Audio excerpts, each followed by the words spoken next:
Hello, beautiful legends, and welcome to Blunt Force Healing Podcast episode 309, in which, in quick summary, I will tell you, as I promised, what happened yesterday, where we were, and what an interesting place, as well as people we've met. And also, I'll tell you what comes on top of it, because we've met those people second time this year, and there is something related to them that we are planning to do, as well as the standard update about this particular Monday. Because Blunt Force Healing is a journal project where I try to keep myself accountable and build core habit that will last for as long as I need it, because some of you probably might feel it, might be in this similar place where you procrastinate a lot or you have troubles in keeping some habits or routines, or just general kind of structure in your life going. You're still smart people, very much, and you do a lot of interesting things. You probably have amazing skills, and you might be actually fulfilling a lot of things in your life, but you lack that structure and planning. And every time maybe you do it or try to do it for a long time, it actually doesn't last long. At least this is what happened in my life for, I could say, 4 decades. Let's say exclude my childhood up to 10 years old. Let's see, in the 3 decades of my life, I used to be, and I am still, kind of mess in terms of planning or structuring my life. So this project I started on September 19, 2022, and it's ongoing since. I write the blog post every single day, and then I record the podcast episode every single day as well. So they go in pair, each one is underpinning each, and so far so good. I didn't fail a single one. This is, as I mentioned at the beginning, episode 309, so you can quickly deduct that there is 309 days streak ongoing, strong. All right, so let's rewind a little bit to yesterday, because yesterday update was very short, and the blog post was also more of a teaser what happened. So as usual on Sunday we try, and in general in the weekends, we try to go somewhere interesting, and preferably someplace new, because we'd like to discover new places, get new experiences, and expand on our knowledge around the area and what is available, in case we ever want to go to specific area with specific features. Like, going to the beach is too broad, and if you know different beaches and you know how busy they are, what is the shape of them, and from which side the wind might be blowing in, or how far they are from amenities, it's easier to decide when you want to go to the particular beach with some specific features, and that applies to any place. For example, if we want to go for a hike, it's better to know if we want to challenge ourselves and go in the wild and get to some peak, or we actually want to spend time together and just walk through the forest, or maybe do the cliff walk or things like that. And obviously, the more places you know, the more options you have, predictable enough to go somewhere, especially if the weather is not perfect, and you can still get that lovely feeling and experience.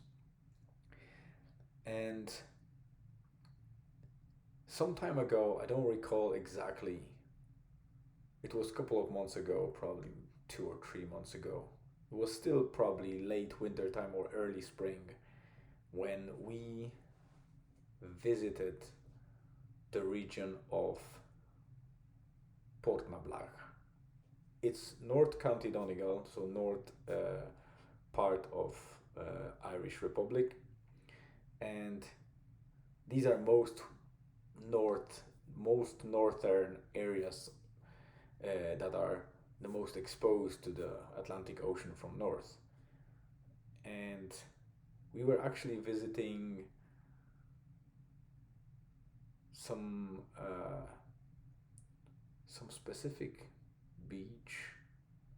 No, actually, we were planning to go to the place called Hornhead, which is kind of end of that area in particular on the map. If you look at the Ireland, look for the Portnablach or just Hornhead. If you type it in Google, you will see how northmost it is. Obviously, it's not the most northern point of Ireland in general, but it's one of them. It's basically those areas where you are really exposed to the Atlantic only, and the next land, if you go further north, is probably Iceland. So these areas are really usually a very rough places, but it makes them beautiful because they have cliffs. Those areas are usually very much kind of battered by the ocean over, centuries or millennia or, millions of years. And the shape of them, their beauty is can be seen in many movies that you watch, documentaries like on National Geographic, or even in the movies they use Ireland a lot in big productions like Game of Thrones or Star Wars, etc. So there's a lot of beauty around that you can get within a reasonable distance. And we were aiming to go to Hornhead, get a hike, and check one specific place in Portnablach. There's just a small village which is kind of more of a summer village where people have the summer home or holiday homes, and it's not far from Dunfanaghy, which is a bigger town, which is more touristic. I would say more developed of a town rather than just a village. And in Portnablach, because I follow a lot of people that are hiking and traveling a lot around Ireland and discovering places as well. So that community kind of brings you a lot of ideas where to go. And in Portnablach specifically, there is a small beach that is hidden and kind of covered by the pier and other structures to prevent waves from the raw ocean to get in and destroy the beach and destroy the area. There is a lot of fishermen boats and that stuff. And there is a pier, as I mentioned. And on that pier, there is a mobile or kind of, if you ever seen saunas, like the small wooden saunas where you can get a heat and steam to kind of shock your body and improve your circulation. So we are used to saunas in either gyms or spas, or we really hear about them in northern countries like Scandinavia that were are more prevalent than in other countries. But saunas here are taking kind of a huge popularity, especially mobile saunas. So people are buying small garden saunas like in the shape of barrels that they just stand there. You can go in. You have like a little fireplace. They're usually wood fired saunas. So you just heat it with the fireplace. You have stones that are getting that heat, and you just pour water over to get the steam out of it. and you sit there and enjoy it. And obviously, if you want to get the full benefits of that, there are protocols to get out of the sauna and immediately go into the cold water, preferably ice bath if you have that ability. If not, just the cold water, just to cool yourself quickly down, stay in that cold water, and then go back to sauna for another specific time, and then do that again, usually 3 or 4 times within an hour. It's kind of protocol. So we wanted to test it because that mobile sauna was standing at the pier. It was available for booking, so we booked the actual slot with the owners, and we wanted to do the hike and then go for that lovely sauna. But eventually, we were too late for a hike, and we decided to go straight to sauna. And we've met amazing people, their owners, Eli and Claire. They are just, regular, sorry, people that love nature, and uh, they're kind and amazing souls that decided to start their own business in making that sauna available for other people. And because Port Nablag Pier is quite convenient, you have that sauna, and then you have stairs and a couple of ladders where you can get to the water, you can swim, and then you can go back to the sauna. It's a perfect combination because Atlantic Ocean is usually very cold out there. We didn't know if the kids can go in there. It's usually not really allowed unless, under adult supervision and with the waiver or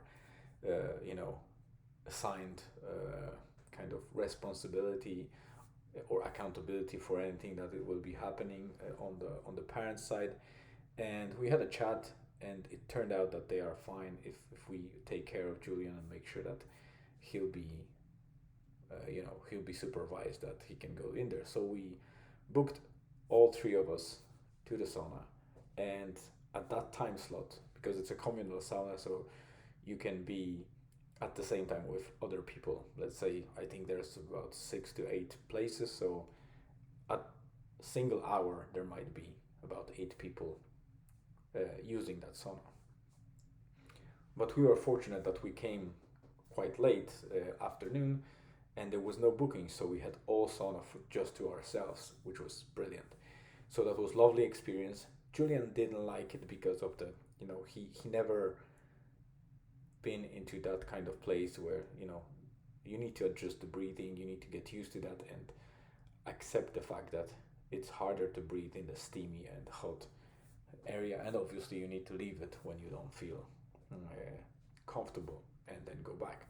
So that was our first test, and we had a lot of really conversation with them about the business itself, told them that we were actually pursuing that idea and planning a lot when we arrived here in Donegal last year.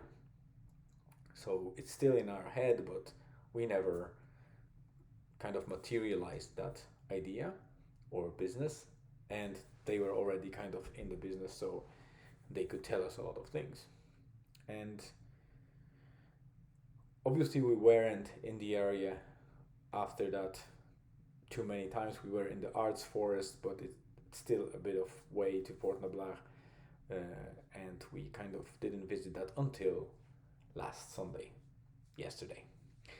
And yesterday we planned better and decided to go to the Hornhead, do the hike, and come back to the sauna, specifically for my wife. I wasn't planning, and myself and Julian, we just wanted to enjoy the waves and maybe run around the beach and explore a little bit while she could use the sauna. And we actually managed to get to Hornhead. And Hornhead, believe me, it's an amazing place. So basically, you get to the point where there is a car park, and it's probably about 2 kilometers walk if you want to see the whole kind of peninsula or kind of end of that area. So there's a little bit of descent, then it's a little bit of bogland, and once you climb back up, you're at the end. You're gonna feel like it's the end of the world. The views are just amazing. You know, it's about 170, between 170 and 180 meters high. So in feet, it's probably about between 55 and 60 feet, uh, if I'm correct. I think the 1 foot is about 30 centimeters, so it's more than 60 feet high of a cliff.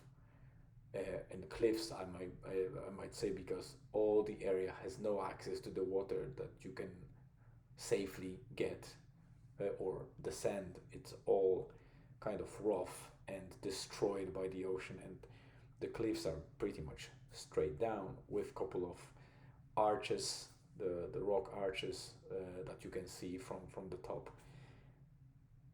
The views, the the natural kind of creations of that ocean are amazing, and on top of that, kind of cliffs and that area are ruins of old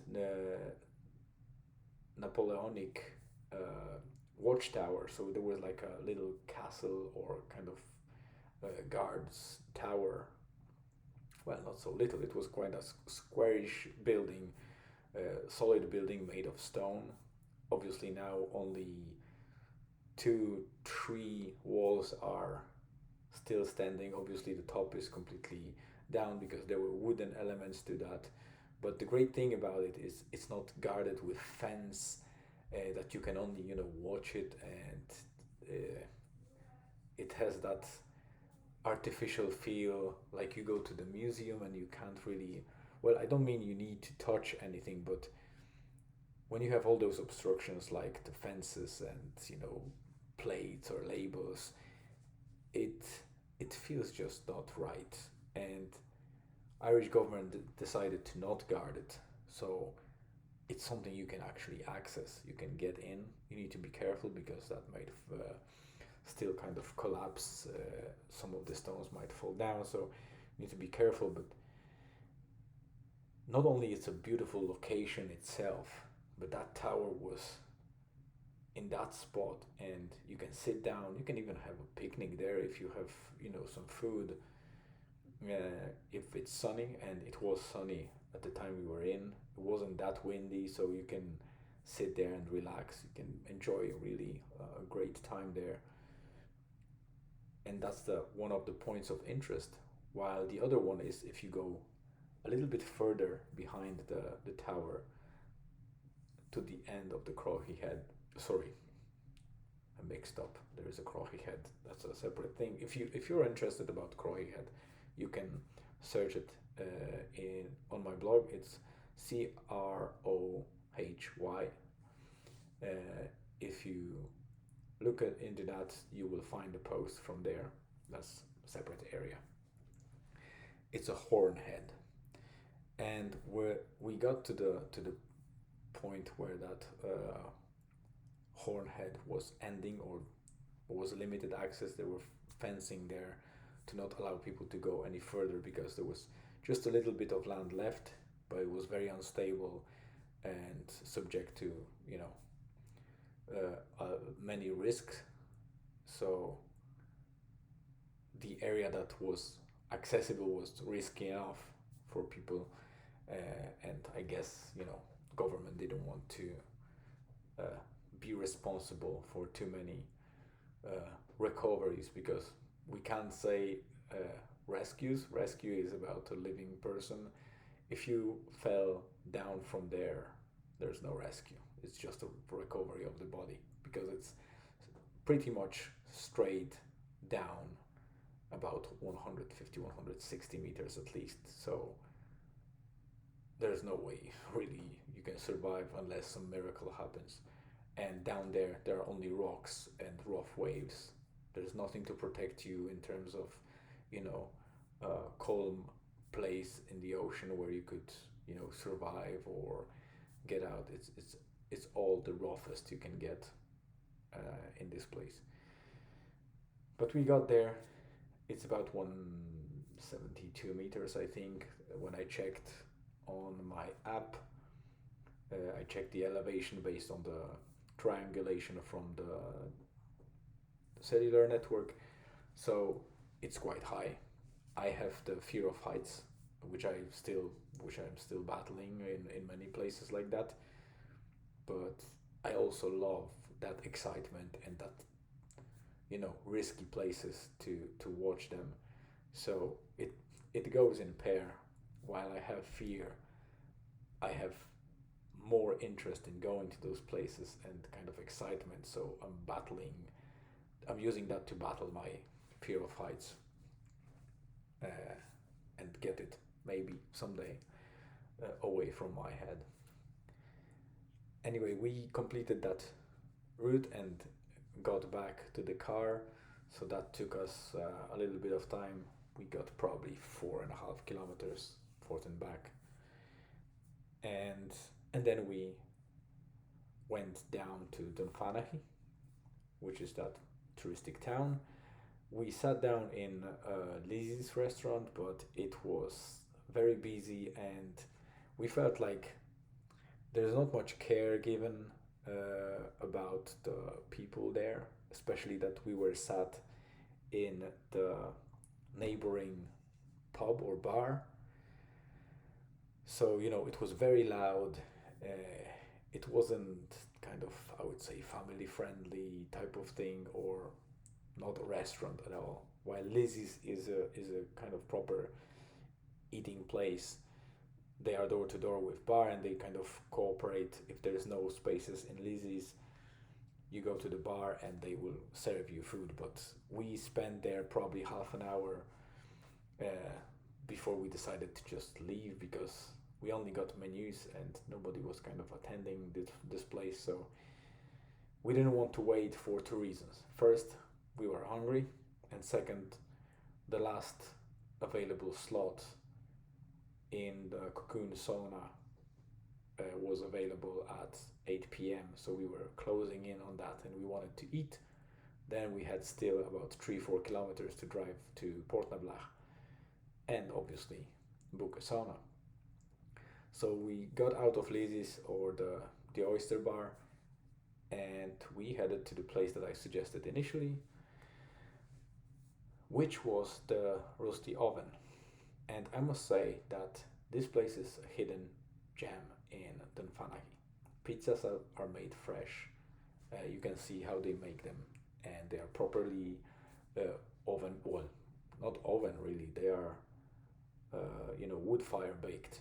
So they have proper place to bake them, and the the whole ingredients and the taste of the dough was amazing. The sitting is kind of unusual because it's kind of slightly rustic, hipster place, I would say, because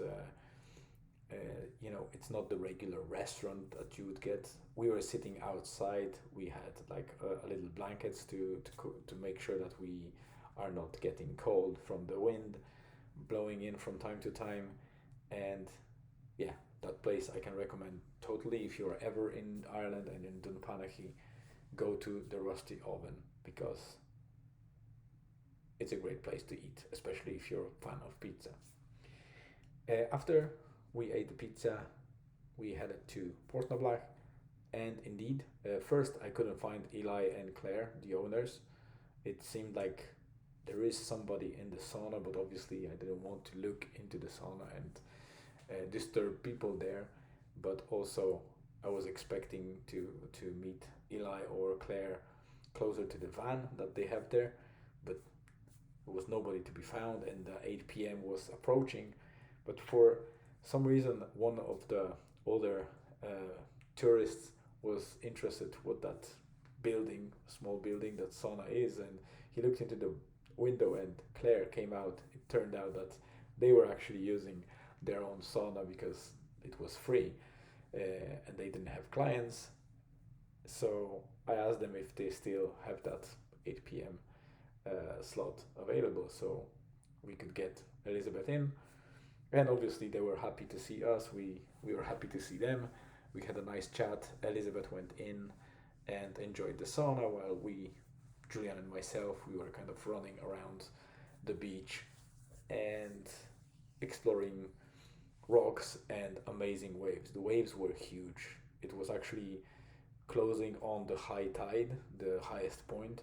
So there was a lot of water that came in that hour or hour and a half that we were in Port Nablack.